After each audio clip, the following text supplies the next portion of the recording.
आज की क्लास में हम लोग पढ़ने वाले हैं फ्यूचर इंडेफिनिट टेंस। इसके पहले हम लोगों ने फ्यूचर इंडेफिनिट टेंस का पार्ट 1 कंप्लीट कर लिया है। उम्मीद है कि आप लोगों ने वो देखा होगा। तो चलिए बिना देर करते हुए स्टार्ट करते हैं क्लास को। देखिए सबसे पहले हम लोगों ने फ्यूचर इंडेफिनिट टेंस का पार्ट 1 पढ़ा था, जहां पर हम लोगों ने इसके बेसिक स्ट्रक्चर के विषय में पढ़ा था। फ्यूचर इंडेफिनिट टेंस होता क्या है, इसके ट्रांसलेशन कैसे ट्रांसलेट करते हैं, विल और सेल इन दोनों का यूज किसके साथ करते हैं, कब करते हैं, ये सारी चीज़ें, अफर्मेटिव सेंटेंस और नेगेटिव सेंटेंस, ये सब कुछ हमने इसके पहले की क्लास में देखा है। अगर आपने नहीं देखा है तो डिस्क्रिप्शन में लिंक है, ओपन करके आप देख सकते हैं। और वहाँ पर लिंक ओपन करेंगे तो आपको पूरा प्लेलिस्ट मिल जाएगा, जहाँ पर हम लोग सीख रहे हैं ट्रांसलेट कैसे करें हिंदी से इंग्लिश में। ठीक है, चलिए बिना देर करते हुए आज की क्लास में मैं आपको बताता हूं कि आज कुछ स्पेशल रूल्स हैं जो हम लोग पढ़ने वाले हैं। जैसे यहाँ पर दो वर्ब रहने पर हम लोग किस तरीके से सेंटेंस को बनाएंगे, या विल बी शैल बी का यूज हम लोग कैसे किस प्रकार से करेंगे। तो यहाँ पर ये कोई नई बात नहीं है। हमने एक क्लास में पूरा, जब हम लोग पास्ट इंडेफिनिट टेंस पढ़ रहे थे, तो वहाँ पर हम लोगों ने दो वर्ब रहने की क्या रूल्स होते हैं, इनको किस तरीके से सेंटेंस को कन्वर्ट किया जाता है, तो वहीं पर हम लोगों ने सीख लिया था। और ये विल बी और शैल बी तो दूसरा ही या तीसरा ही क्लास है, जहाँ पर हम लोग पूरा का पूरा एक क्लास जो है विल बी और शैल बी पर हम लोगों ने पढ़ा था। हालांकि अब इसके बाद हम लोग फ्यूचर कंटिन्यूअस पढ़ने वाले हैं, तो वहाँ पर भी विल बी और शैल बी के साथ एक्शन वर्ब आएगा, तो इसलिए कंफ्यूजन ना हो, तो यहीं पर ही प्रेजेंट फ्यूचर इंडेफिनिट टेंस में ही इसको हम लोग क्लियर कर लेंगे, डाउट ना रहने पाए। ठीक है, तो किस तरीके से सेंटेंस बनाते हैं आपको पता है कि जब भी दो वर्ब रहते हैं, जैसे यहाँ पे देखिए एक तो है कोशिश करना और दूसरा है जीतना।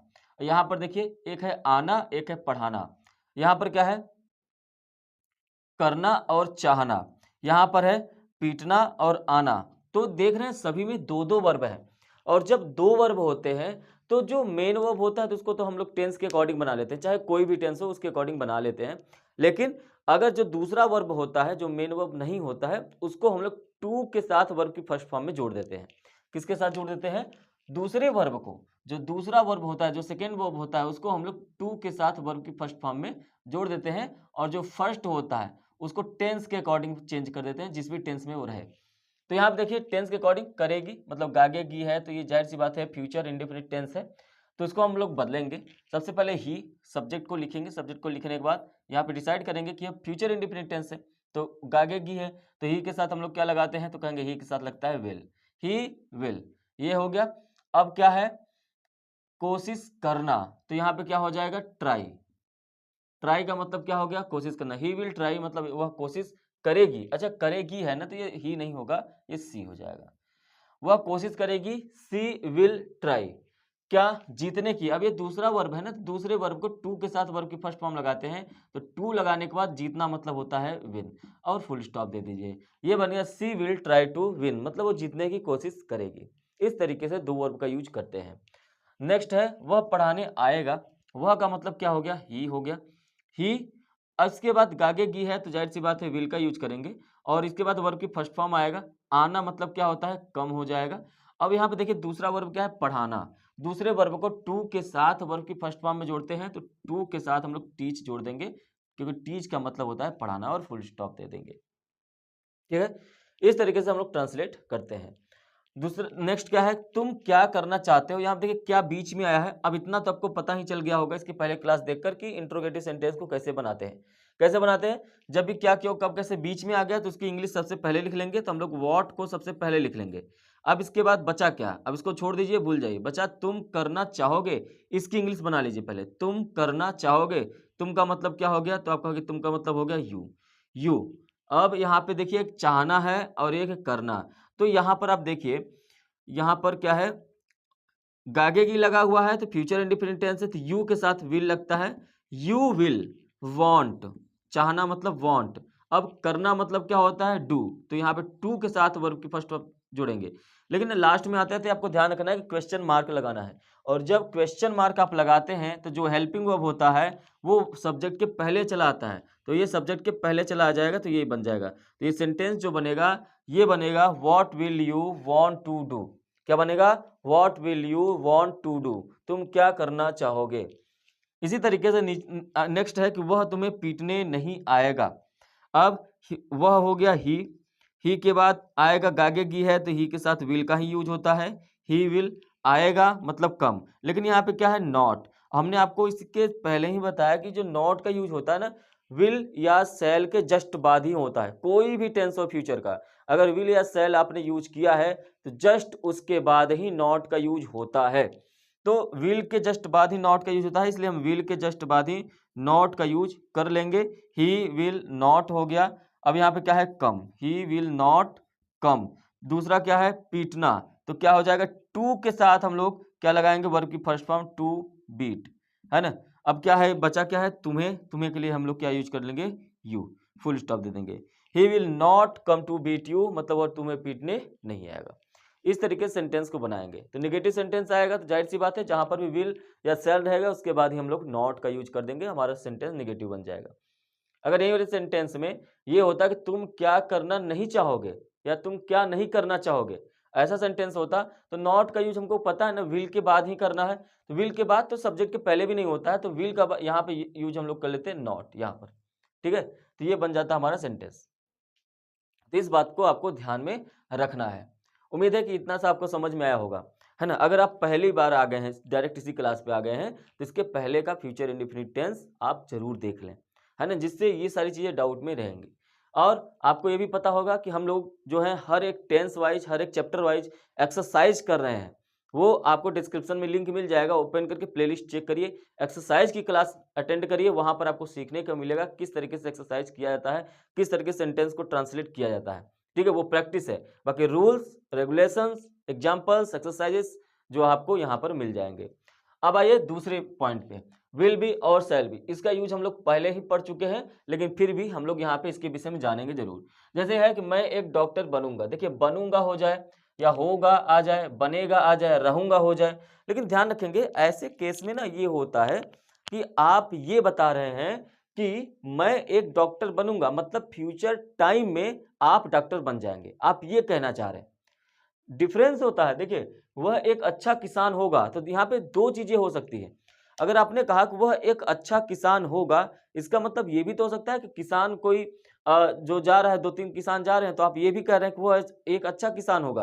अगर वह एक अच्छा किसान हो तो ऐसे केस में विल का यूज नहीं होता है, बल्कि वुड का यूज होता है। लेकिन अगर आप फ्यूचर की बात कर रहे हैं कि वो आगे चलकर एक अच्छा किसान बनेगा या अच्छा किसान होगा या अच्छा किसान रहेगा, तो जब फ्यूचर की बात होती है तब विल बी और शैल बी का यूज होता है ऐसे केस में। इसलिए यहाँ पे विल बी और शैल बी का यूज कर रहे हैं। यहाँ पे देखिए कोई एक्शन वर्ब नहीं रहेगा, ठीक है। और विल बी, क्योंकि बी वर्ब की फर्स्ट फॉर्म को शो करता है। आपको पहले ही पता है कि विल बी और शैल बी के बाद वर्ब की फर्स्ट फॉर्म आना तय है, इसलिए बी का यूज होता है। यहाँ पे देखिए मैं मतलब क्या आई, अब बनूंगा आया है। अब इसी को ये पता चल रहा है कि भविष्य में वो एक डॉक्टर बनेगा, तो आई के साथ क्या यूज होता है शैल यूज होता है। तो आई shall be, I shall be, मैं बनूंगा, आगे बढ़ते जाइए क्या बनूंगा एक डॉक्टर, अ डॉक्टर। अब फुल स्टॉप दे दीजिए।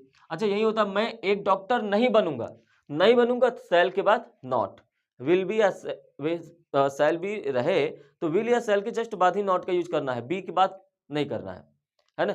विल या शैल के जस्ट बाद ही करना है। वह एक अच्छा किसान होगा या वह एक अच्छा किसान बनेगा, ऐसे केस में आप समझिए कि फ्यूचर में आने वाले समय की बात हो रही है ना, सामने में कोई नहीं है। वह एक अच्छा किसान होगा तो वह के लिए क्या लगाएंगे भाई ही के साथ आपको पता है कि विल आता है, तो यहाँ पे विल बी लगाएंगे, है ना। तो क्या हो गया ही, सब्जेक्ट आपने लिखा उसके बाद पीछे से बनता है, बनेगा या होगा के लिए आपने लिखा विल बी, क्या होगा एक अच्छा किसान, a good farmer, a good farmer, full stop दे दीजिए। नेक्स्ट है मैं घर पर रहूंगा, आई के साथ क्या लगता है shall be, I shall be, future की बात हो रही है कि मैं घर पर रहूंगा, ठीक है। आई शैल बी कहां पर, घर पर, तो एट होम। मैं तकलीफ में रहूंगा, मैं आई के साथ क्या हो गया शैल बी, है ना, तकलीफ में, इन ट्रबल। तो ये हमारा काम था कि आपको जरूर बताएं। हालांकि मैंने ये सब आपको पहले भी पढ़ा रखा है, लेकिन फिर भी यहाँ पर मेरा कर्तव्य बनता है कि हम लोग ये टेंस, क्योंकि इसके जस्ट बाद हम लोग जो पढ़ने वाले हैं फ्यूचर कंटिन्यूअस टेंस, उसमें विल बी और शैल बी का यूज होगा। तो आप कहेंगे सर अभी विल बी और शैल बी का तो एक अलग तरीका बताया था, यहाँ पर अलग तरीका कैसे? तो यहाँ पर कोई वर्ब नहीं है, यहाँ पर कोई काम नहीं हो रहा है, बल्कि फ्यूचर में ऐसी प्लानिंग है कि हम ये बनेंगे या ये रहेंगे, मैं एक नेता रहूंगा या मैं एक नेता बनूंगा, मैं एक नेता जो है हो जाएंगे। तो ऐसे केस में जब आगे आने वाले समय में आप अपने पोजीशन को दिखाते हैं, तो वहां पर हम लोग विल बी या शैल बी का यूज करते हैं। लेकिन यही चीज अगर कोई व्यक्ति सामने है ना, सामने का वो एक नेता होगा, आप अनुमान लगा रहे उसको देखकर वो एक नेता होगा, तो ऐसे केस में फ्यूचर की बात हो ही नहीं रही है, प्रेजेंट टाइम की बात हो रही है। तो ऐसे केस में वुड का यूज होता है, ही वुड अ डॉक्टर, मतलब वह एक डॉक्टर होगा, वो आंख के सामने है, तो हम लोग वुड का यूज करते हैं। क्लियर है? यहां तक बात आपको क्लियर हो गई होगी। अब हम लोग देखते हैं कुछ कंडीशनल सेंटेंस होते हैं, उसको देख लेते हैं। यहाँ पर आते हैं और कुछ कंडीशनल सेंटेंस को देखते हैं। बहुत ही ध्यान से पेशेंस के साथ इसको सुनिए। जब दो क्लॉज हो, दो क्लॉज का मतलब ये होता है कि दो अलग अलग एक ही सेंटेंस के पार्ट हो, उसके सब्जेक्ट और वर्ब अलग अलग हो, या ये भी हो सकता है एक ही सब्जेक्ट वर्ब हो लेकिन दो जगह हो। जैसे अगर आप यहाँ पे देखें तो वह आएगा, एक सब्जेक्ट वर्ब यहाँ पे मिलेगा, मैं उसकी मदद करूंगा, मैं आई, यहाँ पे एक अलग सब्जेक्ट वर्ब मिलेगा। तो इस तरीके से क्लॉज का मतलब होता है एक सब्जेक्ट और एक वर्ब, लेकिन सेंटेंस का भी मतलब होता है एक सब्जेक्ट और एक वर्ब। तो जब सेंटेंस में एक से ज़्यादा सब्जेक्ट एक से ज़्यादा वर्ब आ सकते हैं, लेकिन क्लॉज में सिर्फ एक सब्जेक्ट एक वर्ब आएगा, और बहुत सारे क्लॉज जुड़कर एक सेंटेंस का निर्माण कर सकते हैं। तो इतनी गहराई में आपको नहीं जाना है, बस आप ये समझिए कि जब इस तरीके का सेंटेंस मिले तो आपको करना क्या है ना? तो यहाँ पर देखिए, जैसे आया कि यदि वह आएगा तो मैं उसकी मदद करूंगा, है ना? यदि वह आएगा तो मैं उसकी मदद करूंगा। तो यहाँ पर एक चीज देखना है कि जिस भी भाग में यदि या अगर आया है और उससे कंडीशन का बोध हो, है ना? यदि वह आएगा तो मैं उसकी मदद करूंगा, कंडीशन क्या है? यदि वो आएगा, तो ये कंडीशन पता चल रहा है ना? तो इस वाले सेंटेंस को जिसमें यदि या अगर लगा होगा, उसको सिंपल प्रेजेंट टेंस मतलब प्रेजेंट इंडेफिनिट टेंस में बनाना है। किसमें बनाना है? प्रेजेंट इंडेफिनिट टेंस में। और जिससे जो दूसरा भाग है, जो दूसरा भाग है उससे रिजल्ट का पता चलेगा, तो उसको आप सिंपल फ्यूचर टेंस मतलब फ्यूचर इंडेफिनिट टेंस में बनाना है ना? लेकिन अगर आप देखें तो दोनों में गागेगी आएगा। यहाँ पर भी देखिए, यहाँ पर भी गागेगी और यहाँ पर भी गागेगी। तो ऐसे कंडीशन में आप करते क्या है कि दोनों में फ्यूचर इंडेफिनिट टेंस यूज कर देते हैं, और दोनों में फ्यूचर इंडेफिनिट टेंस यूज करेंगे तो दोनों जो सेंटेंस होगा आपका वो गलत हो जाएगा। तो ऐसे केस में करना क्या है? ऐसे केस में यही करना है कि जिसमें यदि या अगर लगा है, जिसमें यदि या अगर जिसमें लगा है उसको आप प्रेजेंट इंडेफिनिट टेंस में बना लीजिए, और बाकी जो दूसरा है जिससे रिजल्ट पता चल रहा है दूसरे वाले को फ्यूचर इंडेफिनिट टेंस में बनाइए। जैसे यहाँ पर अगर आप बनाना चाहें तो इफ का मतलब होता है यदि या अगर। इफ का मतलब क्या होता है? यदि बोल लीजिए या अगर बोल लीजिए। अब देखिए, इफ यदि का कंप्लीट हो गया, बचा क्या? वह आएगा। तो वह के लिए आप क्या यूज करेंगे? ही। अब आपको प्रेजेंट इंडेफिनिट टेंस में बनाना है ना, सिंपल प्रेजेंट में बनाना है, तो ही के साथ कम्स हो जाएगा, क्योंकि ही के साथ कम्स। अब यहाँ पर ध्यान रखिए, कॉमा कभी कभी लगा भी रहता है और कभी कभी नहीं भी लगा रहता है। कॉमा लगा है और तो लगा है, तो इसके लिए आप सिर्फ और सिर्फ कॉमा लगाएंगे। एक चीज याद रखिएगा, ये तो के लिए याद रखिएगा, तो के लिए आप कभी भी देन का यूज नहीं करेंगे। देन का यूज करेंगे तो गलत हो जाएगा। इसके लिए सिर्फ और सिर्फ आप कॉमा लगा दीजिए, यही आपका सही हो जाएगा। ठीक है? तो के लिए आपको देन का यूज नहीं करना है, तो के लिए आपको सिर्फ और सिर्फ कॉमा लगाना है, सही हो जाएगा। देन यूज करेंगे तो गलत हो जाएगा, है ना? तो यहाँ पर क्या है? इफ ही कम्स, इसको हमने प्रेजेंट इंडेफिनिट टेंस में बना दिया क्योंकि इसमें यदि या अगर लगा है। अब जो बच गया उसको हम लोग किस में लगाएंगे? फ्यूचर इंडेफिनिट टेंस में। मैं, देखिए तो के लिए तो कॉमा लग गया, मैं का मतलब क्या हो गया? आई। आई के साथ क्या लगता है भाई? आप कहेंगे सर आई के साथ सेल लगता है। अब यहाँ पे एक चीज अभी मैं बता रहा हूँ, ध्यान से समझते रहिए। आई सेल, मैं करूंगा क्या? आई सेल, मदद करना, आई सेल हेल्प हिम, आई सेल हेल्प हिम। तो इस तरीके से सेंटेंस आपका सही तो है, ये आपका फ्यूचर इंडेफिनिट टेंस में बना है, सेंटेंस आपका बिल्कुल सही है। ठीक है? कोई दिक्कत है? कोई दिक्कत नहीं है। बस ये ध्यान रखना है कि इफ का मतलब यदि होता है, और इस वाले सेंटेंस को हमको क्या बनाना है? सिंपल प्रेजेंट टेंस में, मतलब प्रेजेंट इंडेफिनिट टेंस में। दूसरा है यदि तुम पढ़ोगे तो पास होगे। ये यदि वाला है, इसको सिंपल प्रेजेंट में बनाना है, प्रेजेंट इंडेफिनिट। सिंपल प्रेजेंट का मतलब होता है प्रेजेंट इंडेफिनिट टेंस। तो इफ लगा देंगे यदि के लिए, यू, और इसके साथ वर्ब की फर्स्ट फॉर्म प्रयोग होता है तो you read, if you read. तो के लिए हम लोग क्या लगाएंगे? सिर्फ कॉमा लगा देंगे। पास करोगे। अच्छा देखिए, कौन पास करेगा? यही तुम ही तो पास करोगे। यदि तुम पढ़ोगे तो तुम पास करोगे। तुम यहाँ पे साइलेंट है, गायब है, लेकिन आपके दिमाग पास, आपके पास तो दिमाग है। आप कॉमन सेंस यूज करिए। यदि तुम पढ़ोगे तो तुम पास करोगे। तो यहाँ पे तुम नहीं लिखा है, फिर भी आप यहाँ पे यू लगाएंगे। क्या लगाएंगे? यू। और यू के साथ आपको पता है कि विल लगता है। If you read you will pass करना पास, बस फुल स्टॉप दे दीजिए। If you read you will pass, मतलब तुम पढ़ोगे तो तुम पास होगे, बस काम खत्म। ठीक है। अगर आप पाठ याद नहीं करेंगे, देखिए यहां पर ये गागेगी आ रहा है, तो आप कहेंगे कि अगर आपको, अगर के लिए क्या बनाना है? इफ। आपके लिए क्या बनाना है? यू। अगर आपने ऐसा लिखा if you will not learn रख लीजिए, या रिमेंबर द लेसन, या यू मतलब आपका ही लेसन है तो योर लेसन, फिर उसके बाद कॉमा लगा रहे हैं, तो ये सेंटेंस आपका क्या हो जाएगा? गलत हो जाएगा। क्यों गलत हो जाएगा? क्योंकि मैंने आपको बताया जिसमें अगर लगा हो या यदि लगा हो वो आपका प्रेजेंट इंडेफिनिट टेंस बनता है। लेकिन आपने यहाँ पे गागेगी देखकर अपने जो है प्रेजेंट फ्यूचर इंडेफिनिट टेंस में बना दिया। ऐसा नहीं करना है। जिसमें इफ या जिसमें अगर या यदि लगा हुआ है उसमें आपको इंडेफिनिट टेंस बनाना है। तो आप ये बताइए, नेगेटिव सेंटेंस में डू नॉट का यूज होता है, इसलिए हम यहाँ पे लिखेंगे if you do not remember your lesson, है ना। आप पाठ याद नहीं करोगे, किसका? अपना पाठ होगा। रिमेंबर द लेसन भी कर सकते हैं, रिमेंबर द लेसन या रिमेंबर योर लेसन। अब आपको समझ में आया, ये हमने प्रेजेंट इंडेफिनिट टेंस बना दिया। अब इसके लिए तो के लिए हमने कॉमा लगा दिया, लेकिन यहाँ पर जो शिक्षक है उसे तो आप जानते ही होंगे, तो the teacher, the teacher, the teacher. अब ये किसमें बनेगा? तो आप कहेंगे ये बनेगा आपका फ्यूचर इंडेफिनिट टेंस में। The teacher will, the teacher will, पीटेंगे ना, बीट, क्योंकि वर्ब की फर्स्ट फॉर्म होता है। अब किसको बीटेंगे? आपको, तो will beat you, full stop. ये बना if you do not remember your lesson the teacher will beat you. यहाँ पर एक चीज ध्यान रखना है कि डू नॉट की जगह पे आप डोंट का भी यूज कर सकते हैं। तो आप बोल सकते हैं if you don't remember your lesson, if you don't remember the lesson the teacher will beat you. इस तरीके से भी सेंटेंस को आप बना सकते हैं आराम से। ठीक है। नेक्स्ट देखिए, अगर आप दवा लेंगे। अब देखिए अगर वाला सेंटेंस है ना, अगर वाला सेंटेंस है तो इसको हमको किस में बनाना है? प्रेजेंट इंडेफिनिट टेंस में बनाना है। तो अगर के लिए हम लोग क्या यूज करेंगे? इफ यूज करेंगे। तो आप यूज कर लीजिए इफ। इफ के बाद आप आया है तो इफ यू, है ना।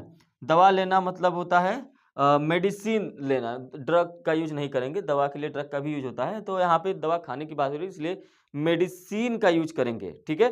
और लेना मतलब टेक होता है, तो यहाँ पे लिखेंगे यू टेक मेडिसिन, मेडिसिन। तो के लिए आप क्या लगाएंगे? कॉमा। स्वस्थ हो जाएंगे। अच्छा, कौन स्वस्थ होगा? जो दवा लेगा। आप दवा ले रहे हैं तो आप स्वस्थ हो जाएंगे, तो स्वस्थ होने के लिए आप यूज करेंगे यू। लेकिन यहाँ पर एक यू के साथ क्या लगता है? विल लगता है। अब यहाँ पे एक काम है, यहाँ पर अगर आप इस सेंटेंस को इस तरीके से बना सकते हैं, यू विल जाएंगे, क्योंकि गागे की इसी में लगा है, गो टू हेल्दी। तो ये सेंटेंस आपका क्या हो जाएगा? गलत। क्योंकि इफ यू टेक मेडिसिन, यदि आप दवा लेंगे तो you will go to healthy. आप मतलब जा रहे हैं क्या कहीं? जाना तो है नहीं। यहां पर ये जो जाना है ये कोई एक्शन वर्ब नहीं है। यहां पर स्वस्थ होना, स्वस्थ होना एक स्टैटिक वर्ब है। तो इसमें आपको याद होना चाहिए कि आप भविष्य में, फ्यूचर में कुछ हो जाएंगे। तो विल बी और शैल बी का यूज होता है। यहीं पर हमने अभी आपको बताया, मैं डॉक्टर हो जाऊंगा, मैं अमीर हो जाऊंगा, या मैं अमीर बन जाऊंगा, मैं डॉक्टर बनूंगा। तो ऐसे केस में आपको विल बी और शैल बी का यूज करना होता है। तो यहाँ पे यू के साथ विल आता है तो बी का यूज करेंगे बस। हेल्दी हो जाना, स्वस्थ हो जाना का मतलब होता है हेल्दी, और फुल स्टॉप दे दीजिए। ये वो हो गया, बस इतना ही करना है। If you take medicine you will be healthy. ठीक है। अगर आप देश की सेवा करेंगे तो देश आपको याद रखेगा। अगर के लिए आप क्या यूज करेंगे भाई? If you. अब जानते हैं यहाँ पे प्रेजेंट इंडेफिनिट टेंस होगा, है ना, सिंपल प्रेजेंट होगा। तो इफ यू सर्व, सर्व का मतलब होता है सर्विस देना है, सेवा करना देश की। If you serve the country,